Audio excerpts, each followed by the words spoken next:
We are going to find the amplitude, the period, and the phase shift here, and any vertical shift, and then we will write the equation. Now, the first thing when you see a graph like this and you're starting to do this would be to identify your baseline, and your baseline is the line that it's oscillating about, so it'll be right in the middle. So it looks like here that would be right there, because I can see it goes as high as 1, 2, 3, 4 above and 1, 2, 3, 4 below that.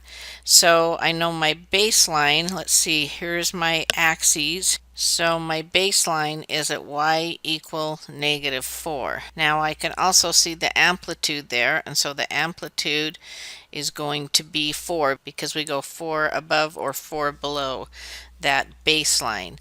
Now, if I wanted to write the equation, I could write this as a cosine function, or I could write this as a sine function. And if you get to choose which, then we're going to see where it is at 0 and kind of see which one might be easiest.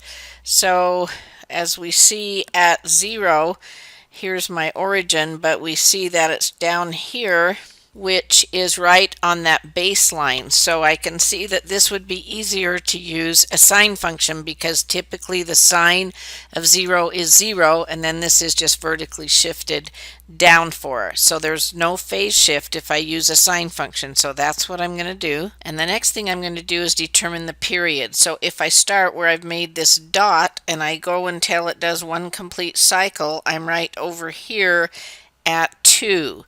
So the period is how far it is to complete one cycle, and that's going to be 2. So period equals 2. Now if I wanted to write the equation, we decided it was going to be a sine, and so we said the amplitude was 4, so I'm going to do 4 sine. Now there's no phase shift. Need to put something in front of the x, so the period is 2. We know the period is 2 pi over omega, omega being what's in front of the x, and that needs to equal 2. So let's solve this for omega. So we're going to multiply the omega to this side, multiply both sides by omega, and then we're going to divide by 2. So it looks like our omega needs to be pi. So if I made this pi x, you can see that when I took that pi that's in front of the x and divided 2 pi by pi, the pi's would cancel and I would have that period of 2. Now the last thing I need on here would be that vertical shift, and it's moved down 4, so that would be -4. So here is the equation of this graph.